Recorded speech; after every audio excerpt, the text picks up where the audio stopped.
to an artist talk with curator Alvia Wardlaw and in conversation with photographer Earlie Hudnall Jr.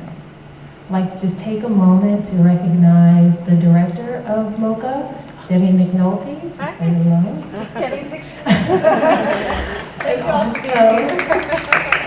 the Assistant Deputy Director of the Houston Public Library System, Nicole Robinson.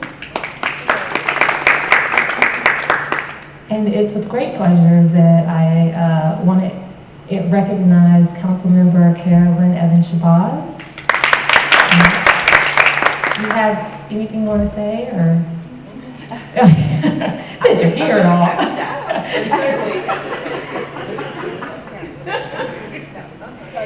Good afternoon. I am just so very honored to be here. I have known these two people for so many, many years. Alvia is really like a big sister. Her sister Joy and I grew up together, and we used to watch her and try to get in her things when she was looking. And so, isn't that true, Alvia? But anyway, and we're still neighbors today, actually in the next block. And so certainly I am so very honored. And Mr. Hudnall over there, I'm eventually going to get to his house. He redid a picture for me, me in my cheerleader uniform, right? It's not going to go viral, but I'm going to pick it up one day, and because he has restored it for me.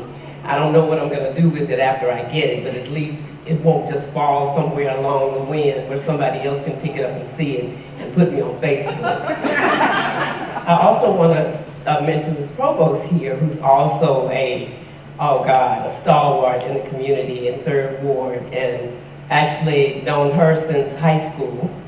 She has her own story to tell, but we're not going to tell this. But anyway, thank you so very much for being here, and I'm just really looking forward to this. Thank you.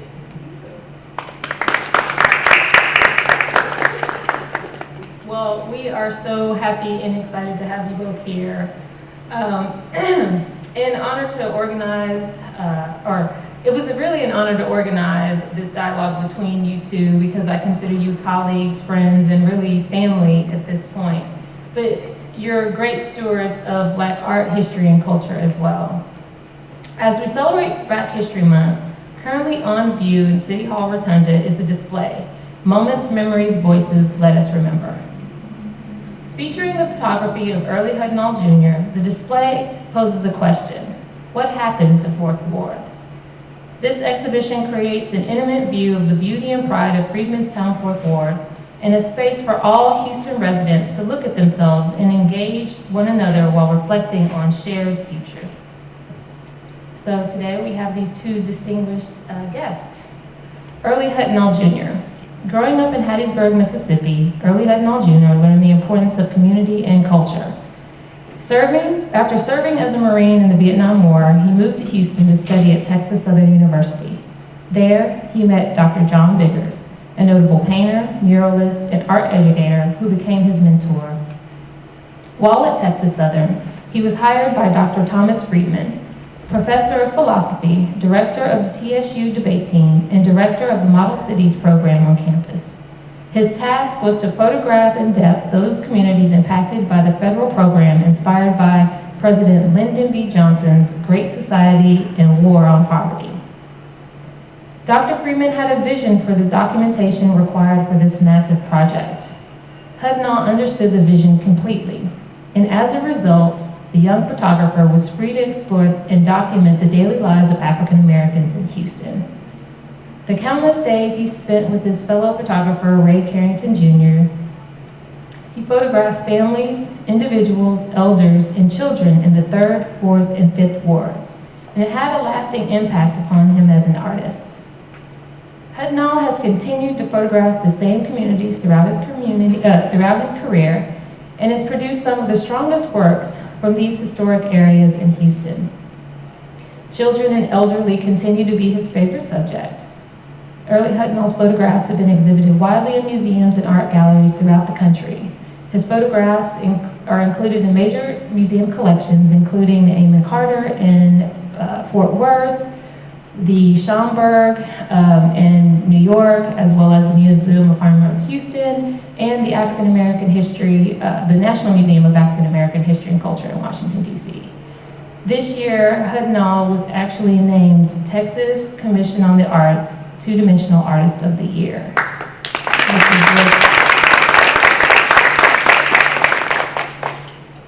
And Dr. Alvia Wardlaw. She's one of the top experts on African American art. She's the curator and director of the University Museum at Texas Southern University, where she serves as professor of art history. Wardlaw serves as a member of the Scholarly Advisory Council at the National Museum of African American History and Culture, and co-founded the National Alliance of African and African American Art Support Groups in 1998. Dr. Wardlaw is the first African American to receive a PhD in art history from the University of Texas at Austin. Formerly curator of modern and contemporary art at the Museum of Fine Arts Houston from 1995 to 2009, she actually, I did not know this, but did you know you organized over 75 exhibitions of African and African American art? I lost count. As a curator, that is amazing. I mean, I was blown, I didn't know that. And this includes the acclaimed exhibition, Quotes of G's Bend, in 2009 that traveled all over the world in 11 locations. I'm asking clarification.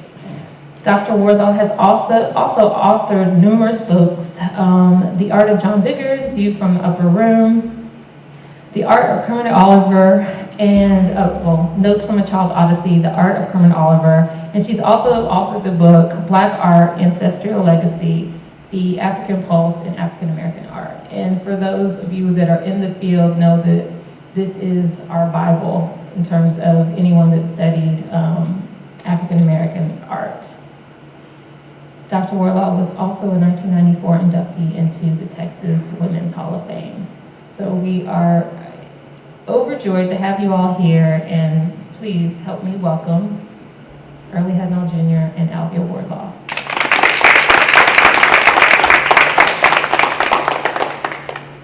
That he is. I think because we are all neighbors, and because we know Hudnall as a friend, as a colleague, as a father, we sometimes forget the reach of his art and truly what he has captured here in Houston that is so valuable. And his imagery, the one thing that Danielle didn't mention that I have to mention, because Hudnall will not, is that he was instrumental, his imagery was instrumental in creating the look for the award-winning film, Moonlight. The director and the cinematographer for Moonlight early on in establishing the flow of this film, which I'm sure most of you have seen. They went online and they saw Tumblr images of Hudnall's work. And they are quoted as saying, it was that look that he had that we wanted to capture.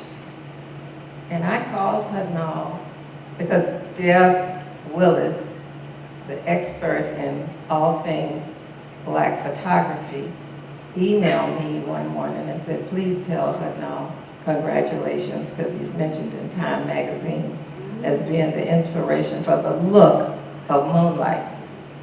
And I called you, and I said, Hudnall, did you know that you're in Time magazine? And they're saying you're responsible for this look of Moonlight? Oh yeah. You know, so that is the Hudnall that we know, but I think it's important for us to understand the full context of who this artist is, so congratulations. But when I walked into that movie and the scene where the young man is bursting through the door of the high school, and you see the back of that fresh haircut, I said, that's her. You know, there it is. But I just want to ask you, why Fourth Ward? I know that you started off with that assignment from Dr. Freeman, which was instrumental, but you kept returning. year after year after year? Fourth Ward was very intriguing to me. First of all, I was amazed and blown away by how close the houses were to the freeway. And after doing some research, I found out that 45 came through and sliced actually through the Fourth Ward.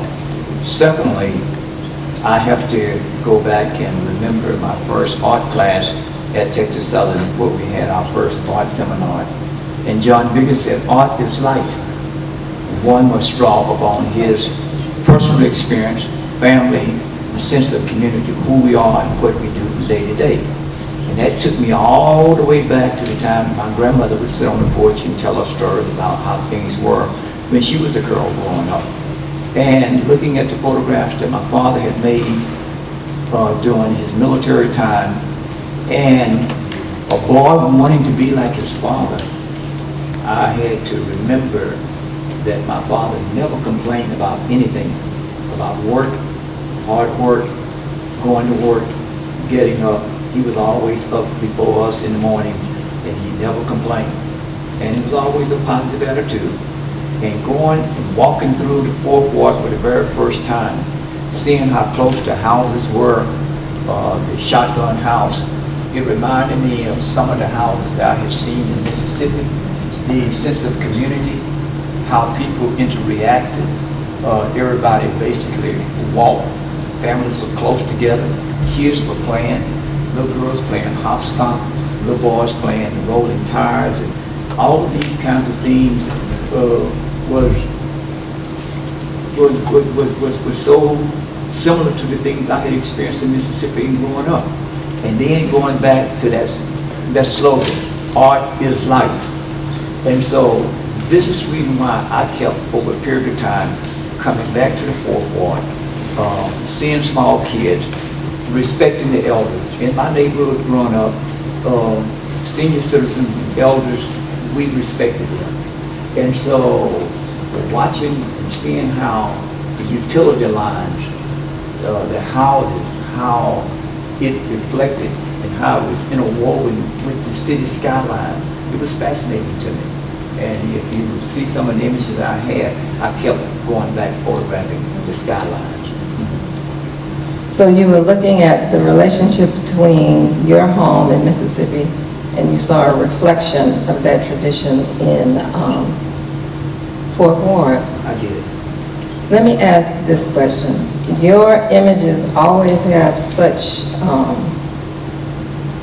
closeness to the subject. There's an immediate kind of connection that you find with your subject. I love, for instance, when the 4th of July picnic in the front yard. Right. I mean, there's a warmth there. I mean, you're like part of the party as you enter. So how do you connect with your subject? Because that's something that not all photographers are able to do, but it is apparent in your work. Well, you become a part of the party. I have to give you an example of growing up, coming to school at Texas Southern, and photographing the activities that students were involved in. I never had the experience of being just an everyday student. My job was basically to capture the event and to be able to produce images that can be used for publication, yearbook, or whatever. So, putting together how I respect elders, my grandmother especially, my mother, and the people in my community, we knew everyone on our street. And I always enjoyed looking at people, the texture of their skin, how they age, their eyes, their body movement, how they talk, how they smile, how they interact with each other. And seeing that has always been a part of me, that I become that individual almost when I'm photographing. There's a certain kind of closeness that I feel, a part of that. I have no kind of inhibitions, only our open my whole attitude because the subject is given to me. And I'm taking in one way, I'm making a photograph, but hopefully I'm preserving an image that we can look at and that other people can see themselves as a part of it. So do you, in the years that you went back, would you see some of your subjects later? Like Very young seldom. boys and... Very seldom. The fourth ward and all of the Houston wards is like metamorphosis, they're forever changing. You go into a neighborhood today, you go down the street, you see people, and you go back to the same house, and you look for the person, they are not there. They may be at work, they may have gone, and in some instances they may have moved. And so neighborhoods are forever changing. For me, you would see a lot of images that is a singular image that I will make a picture of, and I have to take advantage of it and stop then and there. If I wait and come back, it has changed. My attitude have changed. The approach have changed. The lighting have changed. The people is not there. And so, as I travel places, a lot of time I'm asked to be at a certain place at a certain time. Most times I'm late. I'm late because I stopped and saw something and made a photograph. And I can't help it. I have to do it that particular way. This morning I was taking my daughter on the way to school, and I saw a man sitting, and I mentioned it to her. And after I dropped her off to school, I came back to photograph him. But he was still there, but he was surrounded with other people. The serenity of that moment, to whatever he was contemplating, how he was feeling, what he was thinking, was gone. And it was lost. If I could have stopped at that instant of a moment, zoom, it would have been totally different. That's such important advice. I mean, that is key to being a photographer. I mean, you don't know how many times I've driving around and see a picture and go, oh, that's a picture, but I have to keep going. So I appreciate that so much. I really do. Thank you. And you're late for a reason. That's right. So, okay, I have several questions, but can you just talk about your mentor, John Biggers, and how he has shaped you as an artist? First of all, let me tell you how John Biggers, the person, the man, he really is. During my freshman year at Texas Southern, I was not taking a upper level class from him. And so I had no personal contact other than the art seminar and seeing him from time to time. One day I was making photographs in the art room of some of the art students. And let me say this, the painting room was like a community. The sculpture room was like a community.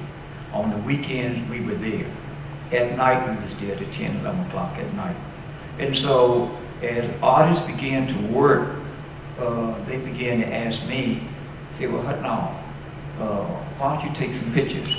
And so, I began to take photographs. And I began to take photographs because our first project in the art department was to take something from nature. Ironically, I decided to do and to reproduce a railroad cross tie. Why? I never thought of it. But it came to me recently. My father was a switchman on the railroad for Hercules. And so quite naturally, the railroad cross tie that ran through the campus was the reason that I ended up doing that. So one day, they had told me that there was a dark room in the art department. And John Biggers was walking down the hallway. I said, Doc. He said, yeah, man. I said, I heard there's a dark room in the art department and I wanted to know if I can use it. And he said, sure. So he reached his hand in his pocket and gave me the key and said, is through those doors there, through the printing room. And so he never said, take care of this, do this, lock it up, or whatever. He gave me the key. And that was the key for that. Then, over a period of time, I began to make photographs. And he asked me, he said, Hudnall, I need you to make some photographs of my work. I said, okay. And he said, will you come by the house? I said, sure, I will. So I went by. And there was another time that I was supposed to have been there at 9 o'clock. So I was late. John Biggers said, Hudnall, he said, man, if you're going to work with me, you got to be on time. He said, I get up in the morning. He said, before I could do anything, I had to take my medication because he was a diabetic. And he said, then I have my work to do. And from that day, I understood John Biggers. If you wanted to be around him, if you wanted to be a part of him, you had to be on time. And it was almost like he adopted me as a servant son. He gave me my first job in the art department, cleaning up the painting room. Then he gave me keys to his house. He gave me keys to his studio. And I was able to go in and walk in. And after retirement, I would go there sometime at 8:30 in the morning. John would be in the studio working on a painting. I would go over on a Sunday, and Hazel would be sitting in her chair reading the book, looking at the evening news. John would be stretched out on the sofa. He said, Hudnall. He said, Hazel, cook some dinner. You want to have dinner with us? And I said, yeah, John. So Hazel would get up and go and start serving the food. And then I looked, she only had one steak. And she would cut it into 3 parts. And we would sit up there and we would eat. There was never a time that I went to John Biggers' house in the afternoon that they was eating or about to eat that I wasn't invited to sit and to eat. But more so than that, his work ethics. He said, you have to jump on an opportunity when it presents itself. And he said, when you take your pictures, he said, you shoot boom, boom, boom. And he said, it's not a matter. He said, the rest of it is mechanical. But he said, that instant of the moment is so important. And this is what you have to do. So this is how the name Mr. Shine came along. And then one day I came over there, I said, John, I said, look at this photograph. And he was lying on the sofa, he raised his eyebrow. He said, hey, boy. He said, that's hip-hop. I said, hip-hop? He said, yeah. So that taught me also that he was up to date as to what was happening among young people and so forth and on. And then I came back, and you'll see a picture up there in a moment or two. One that was called, I showed this picture of a lady all dressed up. And I said, John, what you think of this picture? He said, hey, boy. He said, that's Miss Fourth Ward. I said, okay. And so from that interaction, looking at his work, holding a conversation with him, there's some images of mine that more or less kind of his, and they are so similar. And due to the fact that I can walk into the studio and John would be painting and we would start a conversation about the work. And I'll say, oh, well, Doc, why don't you end up doing this? He said, I'm going to do it a different way. But he was very meticulous. He always stated that whatever he painted had to be true. And so this was the John Biggers that I knew. And his wife Hazel was a part of the team. She influenced me in a certain way. She took me to buy my first wool suit. She taught me to invest and said, never get out of teaching retirement. And John Biggers said, hey man, always listen to your wife. And this was the philosophy in the art department. Students were taught to go into art education because he said every person has to have a way of making a living. And teaching art allows an artist to be free to express himself. And this was the most profound thing that had happened to me in my introduction to African art. He said it takes one outside of time and space. But to how he integrated sacred geometry into his work. and how he honored his mother as the washerwoman in his painting with the wash pot, and how he reflected back on his childhood of the turtle that was in the little stream that ran in front of their house. All of these things were so important, and it was so ironic that these are some of the same things I had experienced growing up in Mississippi. And I found these same type of similarities in the 3rd Ward, in the 4th Ward, in the 5th Ward, in Galveston. Wherever I go, I try to get off of the beaten path. And I had the experience with John. We worked on a project down in Atlanta, Georgia, together. And we ended up working there, down in a little town called Thomaston, Georgia. And the interaction of crossing through Mississippi and Laurel and seeing the shotgun houses, and then stopping and interacting with the people on our way to North Carolina, up to Turtle Creek Lane, to the place that he had up in Crowder's Mountain. So my relationship with Biggers, or John Biggers, or Papa John as I called him, was one of like a father and son relationship. You were his son, truly. And thank you for channeling Doc in your voice.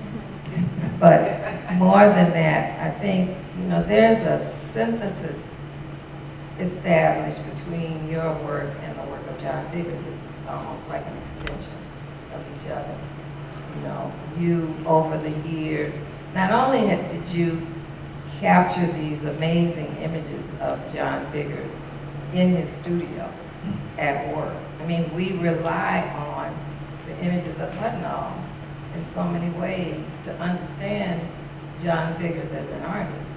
So that's a value in itself. But you also took photographs of Hazel's garden, the land in North Carolina. There's a sense of what his environment was like because of your images.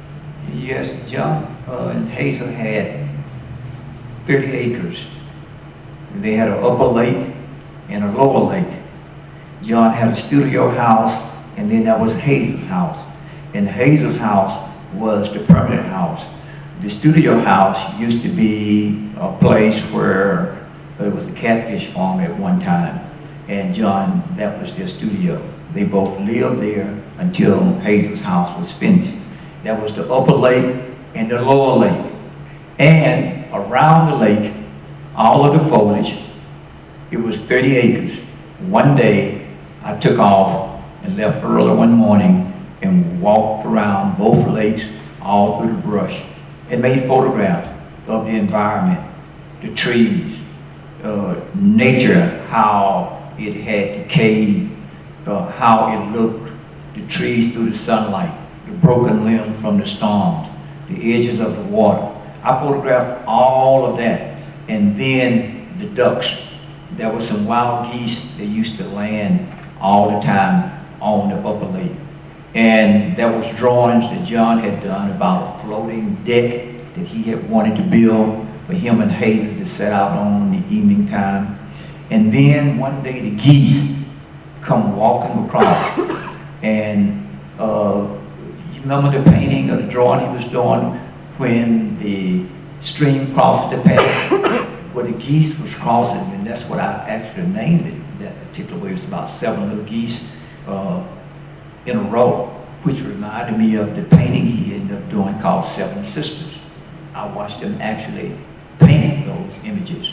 And most of the time when John would paint, he would go there and he would be painting, he would have music on, and I would walk in and I would sit there without saying anything. And then he'd turn around and say, "Hey man," and then go back to painting. And sometimes you go by in the afternoon, he would go out to the studio. He would take a mirror and he would hold it over his shoulder and look at the painting. Then he would walk up to it. He would take a piece of chalk and he started drawing on it, changing things, changing, boom, boom, boom. Then he looked down and picked up some paint, or what he called a dirty wash. And he would go there and you would think it was almost like a painting, or like a painter. or like a small child on the scribbling stage, he would take the brush and he started doing this. He said, hey boy, that's wrong, I got to make it right. And then his approach to painting, it was so elementary. He painted with layers, thin layers, thin layers. And he'd build, and he'd build, and he'd build, and he'd build on it. And it was almost like a magical wand as to how his hand and eyes and the movement would just take place over the canvas. You could just see it developing. It was almost just like birth and rebirth, something coming forth. And at the same time, he would be talking about Issa Kramer. And he said, I can't get over it. He said, Issa, take a pencil. And he started moving it. And he never looks down. He looks at his subject. And he just keep moving and keep moving and keep moving it. And John would be doing basically the same thing. But you would look at it. And then again, his approach, the web of life. He would end up doing a small sketch. He would end up doing small segments of sketches. Then he would do a 1-inch scale. Then he would do a 4-inch scale. And then he would do a full painting of it before he would even go to the canvas. Then he would still make changes. And it was forever changing, but it was always evolving into something else. And this was the fascinating thing that I found that was so challenging, that when I made photographs, that I had to approach it from a standpoint of view that I had to print it, and I had to print it again, and I had to look at it, and then I have to go back and print it again until I felt that it was right, that it felt that it talked to me, that I can look through the blacks and I can see what was underneath, and I can look into the people's eyes and I can actually feel what they were saying. I could enjoy and hear the laughter. You know, and this is what a photograph means to me personally, because I see a lot of my family and my friends and the people that I know in those images. And I saw the same thing in Bicker's painting. Go to the music hall and look at the painting he has there, the word theater, and how he was able, the quilting party, to see how it was integrated, how the shotgun houses and the people together was intermingled, and they was like angels flying, coming down to the quilting party. The women, almost as like they was praying, and under the musical instrument, the gleaners, that was reapers, the reapers of the earth, all of this. And so going back to the time that growing up, how we used to, when I would come home in the afternoon, my father say, I got 4 boys. He said, each one of you grab a hoe. He said, hold 1 row down and 1 row up every day. And he said, at the end of the week, you'll be through. And so that was our job in the afternoon when we came home from school. Then we was free to play. The high school was 3 blocks from our house. William Carey University was 5 blocks away. My grandmother was around the corner, and everybody in our block had a garden. And so that was the most beautiful thing. My first art appreciation award from the city of Houston to the Cultural Art Council. I was there, John Biggers and Harvey Johnson came, and I was talking, and I said that my father went to Keller Settlement to pick up a mule. I said the mule was named Cora, and John Biggers let out the loudest laugh you ever wanted to hear. His mother's name was Cora. And so we was talking about the mule named Cora. My father sat on the hood of the car like this. My mother drove the car, and the mule was in front of the car in a little trot. And my dad said, get up, get up. And my mother driving, and then she got a little too close, and he said, Helen, slow it down, slow it down. And that's the way in which we came home. Boy, I hated that mule in the beginning. We had a mule in the neighborhood. We had a hog pen in the neighborhood. We had a field of corn. We had peas, watermelon, squash, cucumbers, anything you can think of. And we had a mulberry tree. And this tree, while I photographed, you would see the little kids in the tree. That was in the mulberry tree. We had a mulberry tree in the backyard. And in the fall of the year, in the spring, we would sit under that tree when we would pick peas. My grandmother, my mother, my grandmother's sister, and a couple other women from the community would sit around and tell stories and shell peas. There'd be a big pile of hulls like this. So the simple things in life that we all enjoy is the things that has the most meaning to me. When I came to Houston, my mother had given me a car. And one day I wanted to go to Mississippi. And I was doing some work for Mr. Herbert Provost. He had a studio on the corner of Elgin and Dowling. And he said, Hudnall? I said, yeah, Pro. He said, if you tear out this floor in this dark room, I'll pay for your brake shoes. I said, okay. So I did. He took me to the automotive place right there on Dowling and paid for the brake shoes, and he handed them to me. I said, Pro, what am I supposed to do with them? He said, hey, fella, put them on. So I had to go back and to think of my time in the Marine Corps about my rifle is my life. I am prepared to give my life in defense of it. And so it's my best friend. So what I did, I jacked up the car. I took the wheel off on one side. I took the wheel off on the other side. I remember the first thing come off is the last thing to go on. So I laid it out that way, and I was able to put it back, and it worked. So from that day unto this, anything that I can see, anything that is mechanical, I feel that I can achieve it and I can do it. And I owe that to that inspiration, to Herbert J. Provost, who was the tennis coach at TSU. But I've had numerous of experiences, especially with Dr. Thomas L. Freeman. He throw you in and inspire by baptism by fire into whatever you do, whatever you attempt to do. We would make pictures on Tuesdays and Thursday nights. On Friday and Wednesday morning, he expected photographs. And so we did. But he supplied us whatever we needed. This was my friend Ray Carrington and I. We both worked for the Model Cities program. And this is how I actually got my start and was able to continue to do my work within the community as well as for the university. So I have a two-part question. And then I have two more questions, and then we're going to open it up. All right. So you talked about your process. And so that what you were saying about John and all you learned from him was so rich. But then you segued into talking about getting these images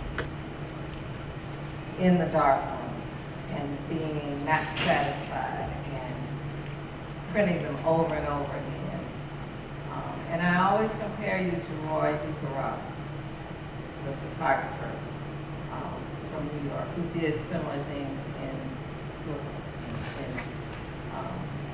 his own community. So my question is, can you really talk about that darkroom process? And do you still work in the darkroom? And can you address the transition that you had to make between working as a classical photographer to going digital? Let's talk about the darkroom first. The darkroom, for me, is a very sacred, personal space. My wife, Brenda, only entered the darkroom, I think, maybe less than a half a dozen times. The whole while we were together married. For me, going back, I had to do my own personal research. Ansel Adams, the print, the negative. I had to read those books. I had to look at the work of Walker Evans, now let us praise famous men. I had to go back and then look at the soft focus of light that Roy DeCarava put together, the sweet fly paper of light. and Lamont Moselle. I had to look at all of that man ray and determine where I wanted to go and what I wanted to achieve. But I turn on my music, I say a little prayer, I mix my chemistry for the developer, for the film, I load the tank, develop it, wash the negatives, and pull them out the tank and inspect them. And either I'm disappointed or pleasantly surprised. But first of all, after I do that, I put the negative aside for a few days or a week, unless it's something that I need right away. And I come back to it, and then again I begin to change, because I'm always trying to associate myself at the time that I actually made the image, and then trying to translate that to paper, into light, in the developer, of knowing when that personal contact with me and how I feel about the image as it evolves and as it develops and comes up. Carries me back to high school from Professor Lewis with 1001, 1002 with a contact negative in a physics class. He was teaching us the difference between a physical change and a chemical change. And this is what he used. So the dark room carries me back. It's just a position. I go forward and I go back. When I see a photograph, it takes me back to that time. It takes me back to that date. It takes me back that I begin to feel the same thing. So I try to interject that into my prints. And if it does don't look right to me, it goes into the garbage. But either I will lay it aside and look at it and leave and come back, and then maybe it's okay. But printing for me is a labor of love. Every image that I've ever produced, black and white, all over the years, except one or two, I printed all. I do my own spotting, my own washing, the whole thing. Ray is the only other person who has ever printed one of my negatives. So do you still print? I still use the dark room. Matter of fact, I'm working in the dark room now. Matter of fact, on yesterday, I was removing a wall between the dark room and the finishing room because I wanted to put in a larger,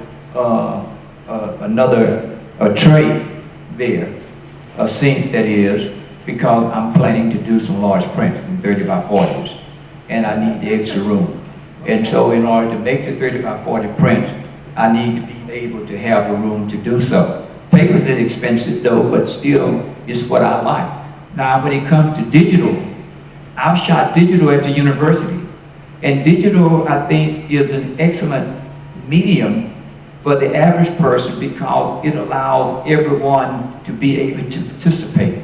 Photography used to be, and it still is in a way, from a fine art standpoint, that the photographer had a very unique and kind of position of status due to the fact that people had to depend upon the photographer in order to get a photograph, because you could take your little Instamatic cameras and make pictures, which I had one in Vietnam, the little Kodak one that you can advance and put the cartridges in.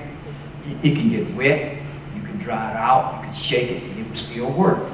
But the thing of it is, digital opened up a whole different world, a world of imagination as to how people use photographs and how people abuse it from the standpoint of keeping all of their family images on their phone. They lose the phone, they don't have the images anymore. Then from that standpoint of view, I still love film. I will always print film, and I will always develop. But I welcome the world of digital and really the interaction and the challenge it is to perfect your color and to develop your own style. I think that your shooting style changes as well as how you reproduce the image and the uses of it. But if you can't make the image in the camera, there isn't any reason for having to manipulate. But for me, I try to use the camera as a tool. And using it as a tool is up to the viewer to come to his or her own conclusion as to what the final image looked like. First of all, I have to satisfy me. And then again, if you are satisfied, and if you get something from it, if you can identify with it in some sort of way, then I feel my job is totally complete. Thank you. Okay, and these are my last two questions. Okay. All right, and they're personal ones. Brenda was your muse, your wife, Brenda, and she was also a very, very fair critic of your work. I mean, I witnessed more than once her assessment of your work. Can you speak to that relationship? And can you also, and to how you used her objective assessment? She was a great supporter of you, but she reminded me of Hazel in that way. Okay? So, and the second part of that question is, you are now accompanied very often in your journeys as a photographer by your daughter, Margaret. Can you speak to the kind of conversation that you all have and how her eye has influenced you? Well, I met Brenda through a window. A window. Okay.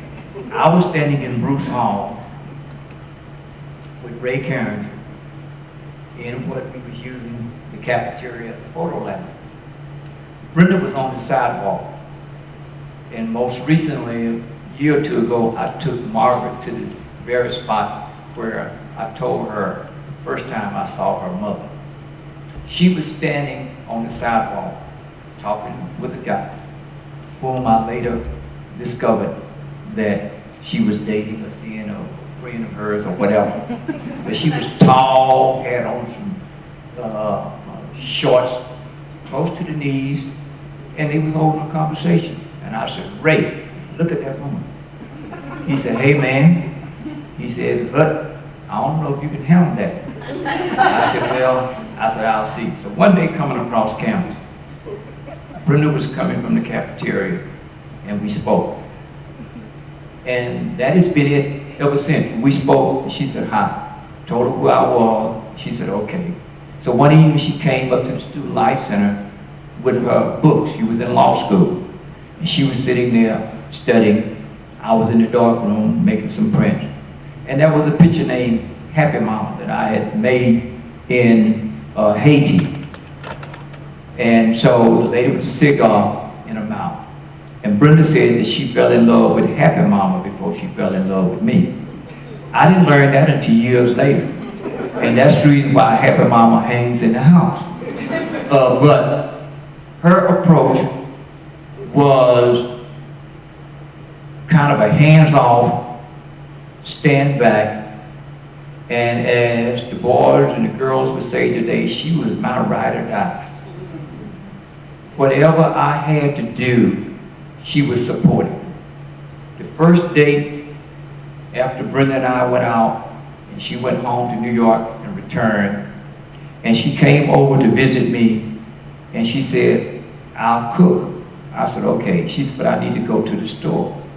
She had a little box of cards, and she was flipping through there, picking out coupons.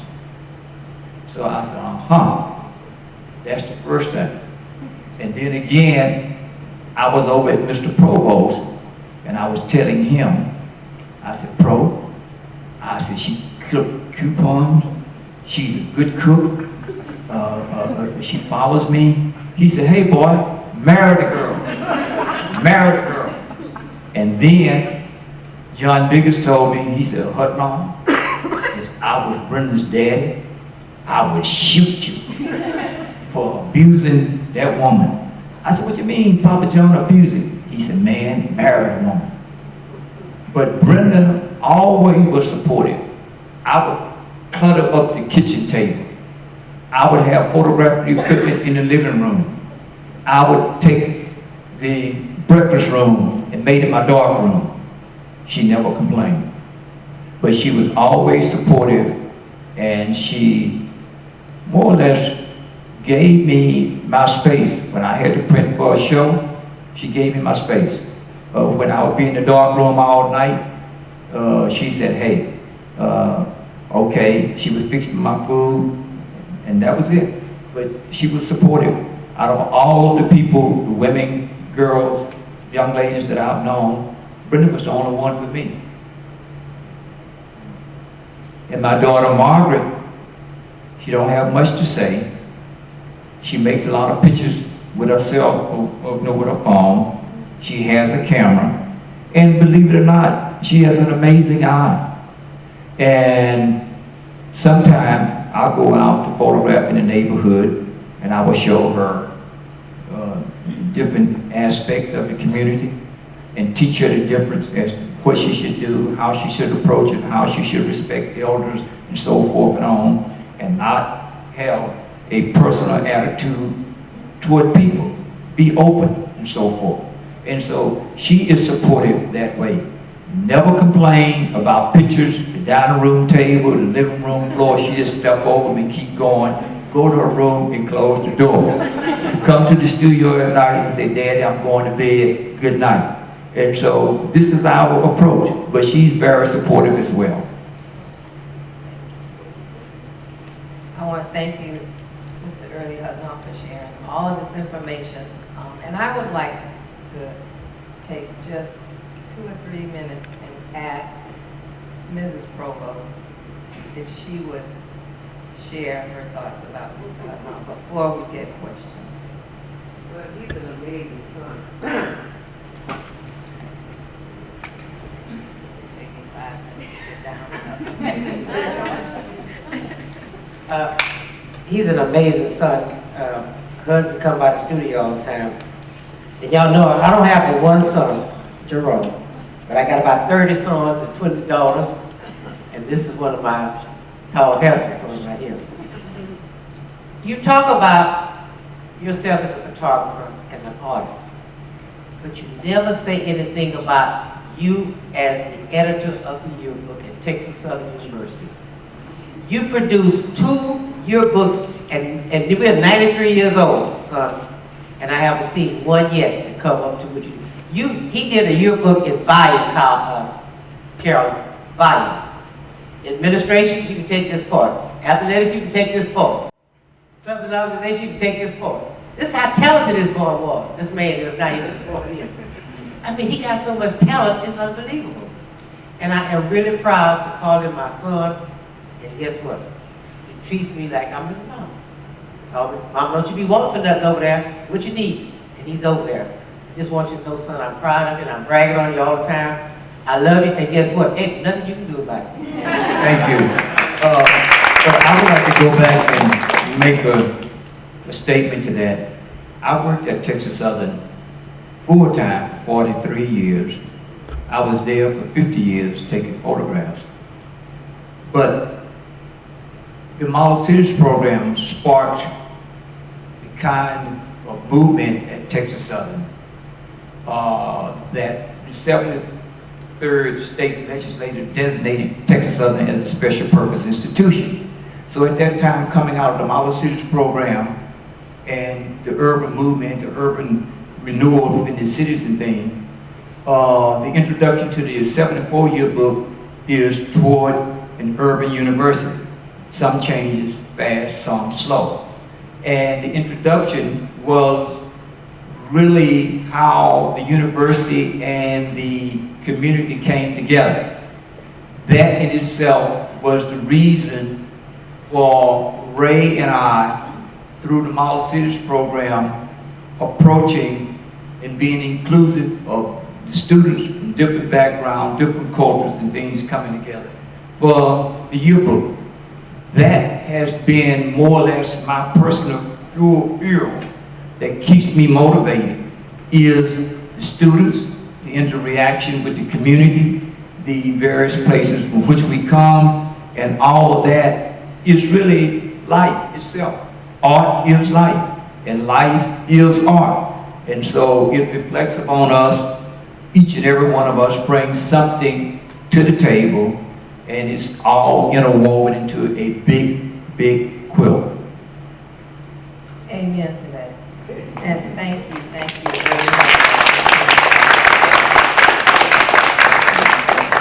Thank you for sharing and documenting 3rd Ward, 4th Ward, 5th Ward, for your years at Texas Southern, and all that you documented of that university, but especially just for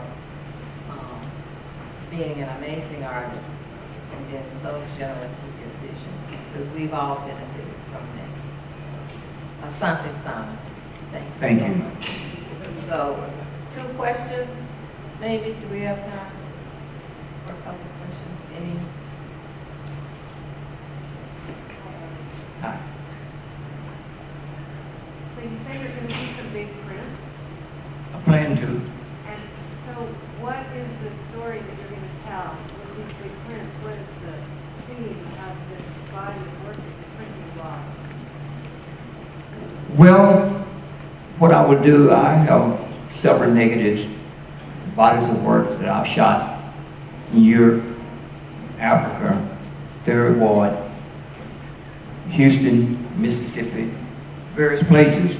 So it'll be about life. I don't use, when I pick up the camera to go out to make photographs, I never have a particular project to work on. As we approach each and every day that we get up, if we can determine what we're going to do tomorrow, what we're going to see, we don't know. Only thing we hope is that our vision is keen, and that as we turn the corner, that we see something that is amazing. And I do it each and every day when I look in each and every direction. I see something that is amazing, that is people. I see the work of people, the architects of people, of men that work, that toil, that do the hard things and the easy things. Do you ever imagine when you ride on the freeway that the basic of how it was put together, that if we're not careful, that if it wasn't calculated and put together correctly, that it would fall, that things would happen? It took an amazing mind to determine that the traffic should go this way, and elevate this way. But also, it reminds us that we are continually making changes to improve.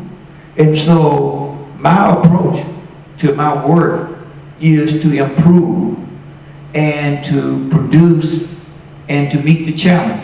So, bigger prints, the subject matter, whether I print it the size of a stamp, or whether I make it 2 feet tall, would be that it would only excite the viewer to have a different appreciation from it, to see it, big or small. But yet still, for me, I have no set rules as to which images that I will decide to print large or whatever, but they are really archetypes of my childhood. And these are the kinds of things that I hope to do. Any other questions? I'm curious to know if you still paint, draw, sculpt, because I know you do have a connection with art in that way that a lot of people might not know. Well, I have a potter's wheel. Mr. Carroll Sims, who taught pottery at Texas Southern, wanted me to major in pottery. And so I have some clay. So I plan to throw a couple of pots on the old regular keep wheel. I have that. I have some paint, and I have some brushes, and I plan to do a little bit of painting. It's just a matter of more or less organizing my time to do so. Because for, I guess, the last 40 years, I've always been trying to place 8 days into 7. And so working at the university full time, and then my own personal work, it caused me to burn the midnight oil.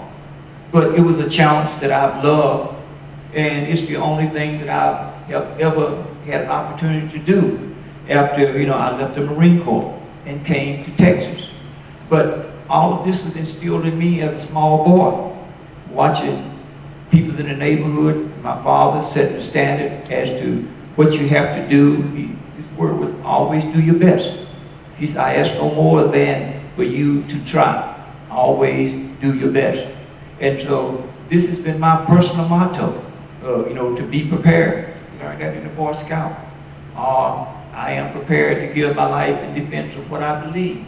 Are you? Yes, sir. Are you? Yes, sir.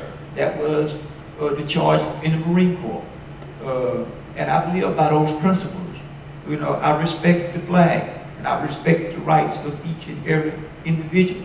And this is how I think that I never hold large conversation with my subjects.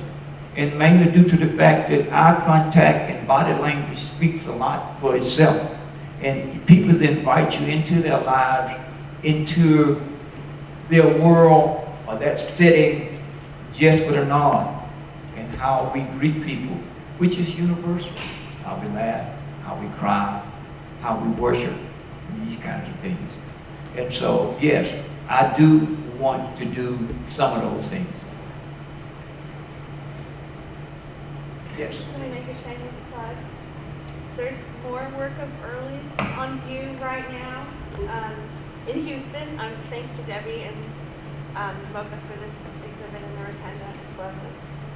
But there's some more images of Earlie on view at the Partnership Tower at the corner of Rusk and Avenida de las Americas, in the building on the first and second floor. So come celebrate Earlie's work some more. There's some great stuff there. I'm Thank you, sure all the Christine. thanks for the exhibit to Danielle and Earlie.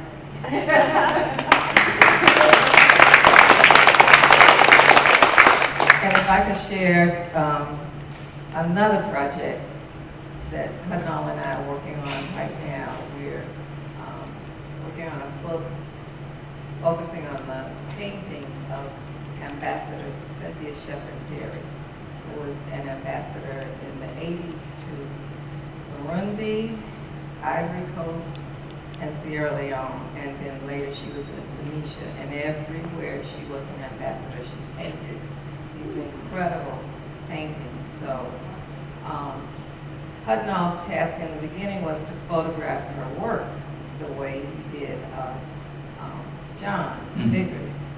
But again, that connection was established, and he has captured the ambassador in some beautiful, beautiful portraits. And she, in turn, has become very engaged in the whole creative process. So we're hoping to wrap this up in the next 6 months so you can carry on with our further projects. But thank you all so much, and thank you, Danielle, for allowing us to have this conversation. I'd just like to say real quick, Earlie, I went to school with Earlie, and he used to photograph me and my girlfriends in some amazing shots. So congratulations, it's good to see you. I have those pictures. Thank you. So, Yes, you is. Thank you all for Dr. Wardlaw, Earlie Hudnall, for participating. I think that through your phenomenal photographs and storytelling, we're full right now, honestly. And I just want to thank you both, honestly, for allowing me into your lives. Dr. Wardlaw, you gave me my start at University Museum at Texas Southern University. Had it not been for you, I would have never met Earlie, or as I know him as Hud, who allowed me to actually produce my inaugural exhibition at the Gregory School. And I'll never forget the day when we were doing final edits and we had Dr. Wardlaw come over, and I'd gone through all of these photos, and finally it was like, okay, this is it. This is the exhibition. And I was so nervous before you got there because this is my mentor. This is like my second mom, and it was like, am I making her proud? You know, am I, yeah, but it, you know, but I just remember you looking at me and you said, this is good. This is good. And I cried that day, and I'm a baby. So it's great to have this conversation between the two of you. Yes, And I would like to thank everyone for coming out, and especially I have one of my favorite people here, one of my patrons, Miss Irene Foxhall, who follows me and has been a fan of mine for some time, and I would like to thank her personally for coming out. It is an honor to be here, and as you know, Facebook work is amazing, and it's just, every time I hear him, I learned something I didn't know, and this was a wonderful, wonderful experience. well, thank you. Thank you all. Thank you to the Mayor's Office of Cultural Affairs, Nicole, Monique, Debbie McNulty for putting this together. Also, the Houston Public Library, Carmen, our programming department. I saw Alan somewhere around here.